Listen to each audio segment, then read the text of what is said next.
अरे दूसरे देश हमारे पे टोक मारते हैं, भाई मदद चाहिए क्या मदद। और हमने अपनी 6.5 करोड़ डोज जो है अपने पूरी नहीं हो रही, अपनी शॉर्टेज है और हमने अपनी 6.5 करोड़ बाहर भेज दी। ये भाई सेंट्रल गवर्नमेंट के खिलाफ ये जो डीजल पेट्रोल की जो बढ़ी हुई कीमतें हैं, बहुत ज़्यादा मार पड़ रही है कोरोना के टाइम में। प्राथमिकताएं जो है ना वो बनानी ज़रूरी हैं। खर्च बताओ, अब 20,000 करोड़ ये सेंट्रल विस्टा प्रोजेक्ट पे खर्च कर रहे हैं। क्या वो प्राथमिकता होनी चाहिए थी, या ऑक्सीजन के प्लांट्स या कोरोना की रोकथाम वो होनी चाहिए थी? मैं बता रहा हूँ, बाहर से तेल महंगा आता था उस टाइम, और यहाँ गवर्नमेंट अपना टैक्स कम करके कंट्रोल रखती थी कि लोगों पे ज़्यादा बोझ ना पड़े। जाने कितनी गई हैं, जवान गई हैं भाई। बाकी देशों ने कैसे कंट्रोल कर लिया पहली वेव के बाद? बाकी देशों ने कैसे कंट्रोल कर लिया? जब यूनियन टूटी, फ्री भी डाल रहे थे तेल, तो इतना सस्ता तेल मोदी जी ने मंगाया। यहाँ तो राहत देनी चाहिए थी ना लोगों को, यहाँ टैक्स बढ़ाते गए। दोस्तों, तेल का खेल आप लोग इतने दिनों से देख रहे हैं। पेट्रोल और डीजल किस तरह से आसमान को छू रहा है जो उनका रेट है, लेकिन कोई ना कोई पार्टी, कोई ना कोई संस्था इसका विरोध करने के लिए हर रोज़ उतरते हैं। फिलहाल हम टोहाना में खड़े हैं और रिलायंस पेट्रोल पंप के हम सामने हैं। ज़रा दिखा दीजिए, रिलायंस पेट्रोल पंप दिखा दीजिए उधर। हालांकि बहुत भीड़ है, रोड जाम है यहाँ पर। क्यों जाम है? एक तरफ तो धरना चल रहा है कांग्रेस पार्टी के कार्यकर्ताओं द्वारा। यहाँ पर कांग्रेस पार्टी के पूर्व कृषि मंत्री श्री परमवीर सिंह यहाँ पर मौजूद हैं। उनसे भी हम बातचीत करते हैं कि किस तरह क्यों उन्होंने धरना लगा करके रखा है, और पेट्रोल और डीजल के जो दाम है क्या अभी बढ़े हैं या पहले से ही बढ़ते जा रहे हैं, और आज सूद आई है किसी ना किसी को कि इनके खिलाफ भी मोर्चा खोला जाए। चलो जरा, उधर भी हाजिरी लगानी है, दूसरे 2 पंपों पे भी हाजिरी लगानी है। हाँ, 2 पंपों पे हाजिरी लगानी है। जी नमस्कार। ये आज आप धरना दे रहे हैं, इसको बताएंगे जरा कि किसके विरोध में चल रहा है धरना? ये भाई सेंट्रल गवर्नमेंट के खिलाफ ये जो डीजल पेट्रोल की जो बढ़ी हुई कीमतें हैं, बहुत ज़्यादा मार पड़ रही है कोरोना के टाइम में। तो ये टैक्स नहीं घटा रहे, टैक्स अपना बढ़ाया हुआ है इन्होंने, इसलिए ये कीमतें ज़्यादा हैं। और कोरोना के टाइम में राहत देनी चाहिए थी लोगों को, अपना टैक्स घटा के राहत देनी चाहिए थी। तो आपका जो धरना प्रदर्शन रहते हैं हर बार रिलायंस पंप के सामने ही रहते हैं, इससे कोई खास प्रेम है आपका? नहीं, दूसरे पंपों पे वर्कर हैं, पंपों के बाहर। हमने पंप के खिलाफ हम थोड़ा दे रहे हैं कोई, हम तो पंप के सामने बैठे हैं। तो आप लोग यानी कि हर जगह जितने भी पेट्रोल पंप है शहर में सब पर धरना दे रहे हैं? बाकी पे भी बैठे हैं हमारे वर्कर 2 पंपों के और बाहर बैठे हैं।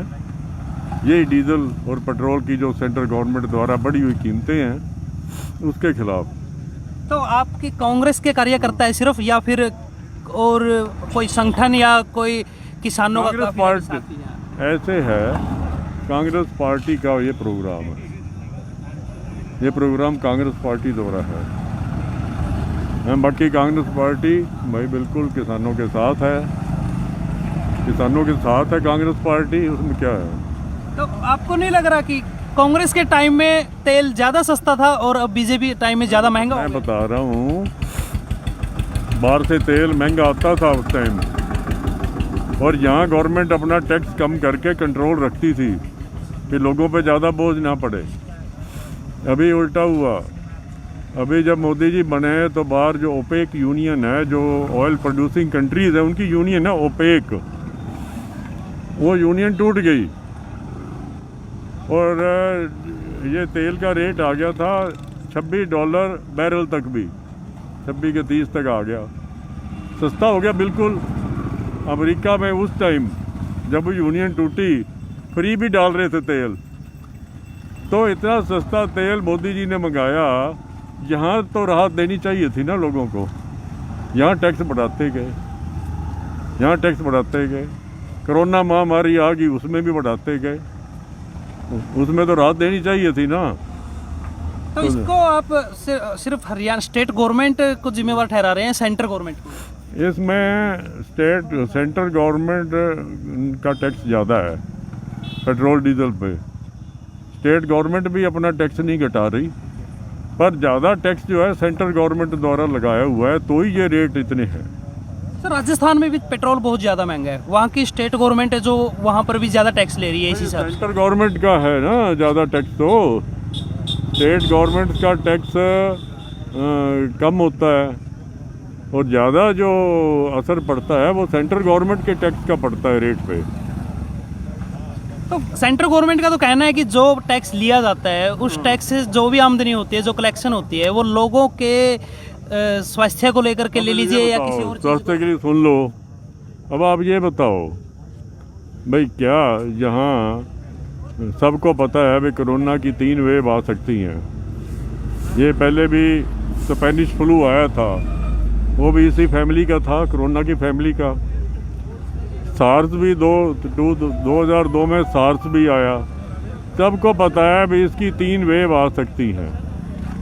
और अगर आप पहली वेव के बाद कहो जी कोरोना हमने हरा दिया, डर निकाल देना, कोरोना का डर निकाल देना, और खुद आप इंतजाम ही ना करो, ऑक्सीजन के प्लांट्स ही ना लगाओ, जो दवाइयाँ चाहिए आपको, स्टेरॉयड है या और है, जो भी दवाइयाँ चाहिए वो दवाइयों का इंतज़ाम ना हो, ना या बेड मिले किसी को, ना ICU। जानें कितनी गई हैं, जवान गए हैं भाई। बाकी देशों ने कैसे कंट्रोल कर लिया पहली वेव के बाद? बाकी देशों ने कैसे कंट्रोल कर लिया? अरे दूसरे देश हमारे पे टोक मारते हैं भाई मदद चाहिए क्या मदद? और हमने अपनी 6.5 करोड़ डोज जो है अपने पूरी नहीं हो रही, अपनी शॉर्टेज है, और हमने अपनी 6.5 करोड़ बाहर भेज दी डोज। फिर चलो अगर कोरोना की हम बात करते हैं तो टोहाना को लेकर अगर बात करें, जैसे ऑक्सीजन प्लांट के लिए यहाँ पे अनाउंसमेंट हो चुकी है। जो मुद्दे यार आज मुद्दे तो वो हैं डीजल पेट्रोल के यार। चल डीजल पेट्रोल पे कर लीजिए, डीजल पेट्रोल के मुद्दे हैं हमारे। अब सरकार ये कह रही है कि जो भी टैक्स लिया जाता है वो लोगों की सुविधाओं पर ही खर्च होता है, जो टैक्स लिया जाता है, इसको लेकर के भाई प्राथमिकताएं जो है ना वो बनानी जरूरी है। खर्च बताओ, अब 20,000 करोड़ ये सेंट्रल विस्टा प्रोजेक्ट पे खर्च कर रहे हैं। क्या वो प्राथमिकता होनी चाहिए थी, या ऑक्सीजन के प्लांट्स या कोरोना की रोकथाम वो होनी चाहिए थी? लोगों को जानों से बचाने की रोकथाम वो करना जैसे दूसरे देशों ने किया है। चला ना कोरोना, सारे देशों में चला, उन्होंने कैसे कंट्रोल कर लिया भाई? कैसे कर लिया कंट्रोल? और यहाँ नहीं हुआ। यहाँ प्राथमिकताएं कुछ और थी, बात प्राथमिकताओं की है। यहाँ सेंट्रल विस्टा जैसे प्रोजेक्ट, ये प्राथमिकताएं हैं 20,000 करोड़ की। तो हमारे साथ पूर्व कृषि मंत्री कांग्रेस से थे, उनका कहना है कि हरियाणा सरकार या फिर सेंट्रल गवर्नमेंट की अगर बात करें तो प्राथमिकताएं कुछ और हैं, यानी कि जो टैक्स से पैसा मिलता है वो लोगों की सुविधाओं के लिए ही लगाया जाता है, लेकिन जो भारत सरकार की प्राथमिकताएं हैं वो कुछ और है। तो यहाँ पर आप देख सकते हैं कि भीड़ ज़्यादा नहीं है, लेकिन तादाद इतनी है कि कांग्रेस के कार्यकर्ता इस मुद्दे को उठा करके दिखाना चाहते हैं कि पहले से ही कोरोना इतनी गर्मी है, गर्मी में धूप में बैठे हैं, आप देख सकते हैं। दूसरी बात ये है कि कोरोना के टाइम में इतनी जो सुविधाएं लोगों को मिलनी चाहिए थी स्वास्थ्य को लेकर के, लेकिन वो सुविधाएं नहीं मिली है। चाहे कि पूर्व हाँ, ये बात भी बता देते हैं कि हर पेट्रोल पंप पर हर जगह कांग्रेस कार्यकर्ता बैठे हैं। तो इनका मुद्दा जो है फिलहाल का यही है, क्योंकि बेरोजगारी ज़्यादा बढ़ गई है और उसमें फिर ऊपर से जैसे पेट्रोल डीजल के रेट बढ़ा करके जैसे कि पैसे वसूले जा रहे हैं, वो भी एक तरह से हर इंसान पर मार है। तो बने रहिए माई सिटी न्यूज़ के साथ, आगे खबरें आपको दिखाते हैं। ऐसे है, इधर आप शुरू में आते थे काफ़ी भीड़ थी, काफ़ी भीड़ थी, धूप की वजह से ना कोई काफ़ी दूसरे पंपों में चले गए। नहीं, हम उधर भी जाएंगे, सब जगह से लेकर के भी जाएंगे, उधर भी हाजिरी लगाएंगे।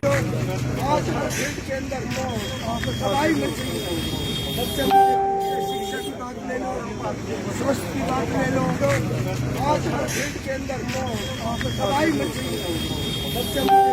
शिक्षा की बात ले लो, स्वास्थ्य की बात ले लो, वित्त की बात ले लो, अर्थव्यवस्था की बात ले लो, हर चीज़। ऐसा है, ये ऑल इंडिया कांग्रेस कमेटी और स्टेट कांग्रेस कमेटी की तरफ से एक आह्वान है जिस पर कांग्रेस पार्टी के कार्यकर्ता ख़ास तौर पर जो महंगाई है, चाहे वो पेट्रोल की है, चाहे डीजल की है और चाहे गैस की है, इस चीज़ को लोगों को जागरूक करने के लिए, लोगों को जगाने के लिए, लोगों के बीच में इसलिए आए हैं। सांकेतिक धरना है। सांकेतिक धरना का मतलब यह है लोगों को बताया जाए कि आज देश में ये हालत है। डीजल का रेट 25 रुपये चाहिए और पेट्रोल का 35 रुपये चाहिए, जबकि आज 100 रुपये के आसपास हो रहा है। हर आदमी, गरीब से लेकर अमीर तक, सभी लोग, हर जनमानस दुखी है, क्योंकि गरीब आदमी के पास तो 2 पहिए की सवारी है, किसी पे पेट्रोल की है, किसी पे डीजल की है।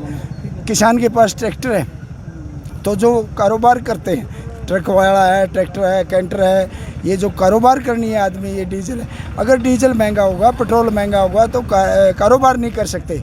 और आज इतनी तकड़ी मार है, आज समाज का हर वर्ग, चाहे वो किसान है, चाहे वो मजदूर है, चाहे वो व्यापारी है और चाहे कर्मचारी है, इस सरकार से सभी लोग दुखी हैं।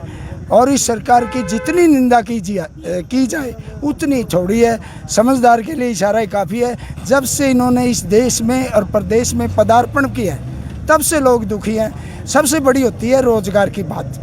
बेरोज़गारी इतनी बढ़ती जा रही है। हर माँ बाप का एक सपना होता है, वो संजोए बैठा है कि मेरा बच्चा पढ़ लिख के नौकरी प्राप्त करे, चाहे वो 10+2 है, चाहे मैट्रिक है, चाहे वो BA है, चाहे मेडिकल की पढ़ाई है, चाहे इंजीनियरिंग की पढ़ाई करने के बाद वो नौकरी प्राप्त करना चाहता है। और हमारा दुर्भाग्य है, हमारे देश के माननीय प्रधानमंत्री ने एक वायदा किया था कि आपको 2 करोड़ रोज़गार दिया जाएगा। 2 करोड़ रोज़गार देने की बात तो दूर, 5 करोड़ लोग बेरोज़गार कर दिए हैं। और आज तक 1 साल हरियाणा सरकार ने 7,200 कुछ पुलिस की नौकरियां निकाली थी, वो भी आज तक नहीं लगी। क्यों नहीं लगी? कोरोना का बहाना है। और कोरोना का बहाना बना करके महामारी का मानते हैं, महामारी है, बीमारी है, लेकिन इतनी नहीं है जितनी 60 में गलत काम। इस कानून को लाने की क्या ज़रूरत थी? किसान विरोधी काले कानून ले, तो अगर ये लाना था सबसे सलाह मशवरा करके, अब इसको एक करके रद्द कर दें, कहानी ख़त्म, दोबारा नए सिरे से इसको बना लें, सबकी सहमति से बना लें, क्या दिक्कत है? लेकिन ये गूंगी बहरी सरकार है, जनमानस की सुनती नहीं। समाज का हर वर्ग दुखी है, चाहे वो किसान है, चाहे मजदूर है, चाहे व्यापारी है, चाहे कर्मचारी है। कहने का मेरा भाव अर्थ ये है, जो नेता देश में होता है, लोकतंत्र में होता है, वही नेता मान्य होता है जिसकी नीति और नीयत साफ हो। ना इनकी नीति है ना नीयत है, दोनों चीज़ों में खराबी है। इसलिए सारा देश इनसे उब चुका है। अब तो परमपिता परमेश्वर से एक ही प्रार्थना करते हैं, हे भगवान प्रकृति का ऐसा कर ताकि ये पब्लिक से छुटकारा मिले और ये कहीं चले जाएं। इन आदमियों की तो जेलों में जगह होनी चाहिए थी। आज ये सत्ता में बैठे, हम 2, हमारे 2, हम अमित शाह और ये, और तो किसी की सुनाई नहीं। कितने मेंबर पार्लियामेंट हैं, सांसद हैं, विधानसभा में विधायक हैं, किसी की कोई सुनाई नहीं। ऊपर से आधा RSS वाले, निक्कर वाले हैं, जो आदेश देते हैं उसकी पालना करते हैं। DC SP के ऊपर भी इनके आदमी बैठे हैं। DC को कोई काम नहीं करने देता, SP को कोई कानून व्यवस्था बनाए नहीं रखने देता, वहाँ भी इनके आदमी बैठे हैं। और सामने जितना पैसा है, जो काम 100 रुपये में बनता था आज 1000 रुपये में बनता है, जो काम 1000 रुपये में बनता था आज 10,000 में बनता है, जो काम 10,000 में बनता था आज 1 लाख में बनता है। भ्रष्टाचार का बोलबाला है, इसके सिवाय कुछ नहीं है। आप लोगों का, आपने मेरी बात को सुना और मैं आपका खास तौर पर विशेष धन्यवाद करता हूं, आपका चैनल का धन्यवाद करता हूं कि आपने मेरे को समय दिया। इसके लिए आपका बहुत बहुत धन्यवाद। जय हिंद, जय जवान, जय किसान।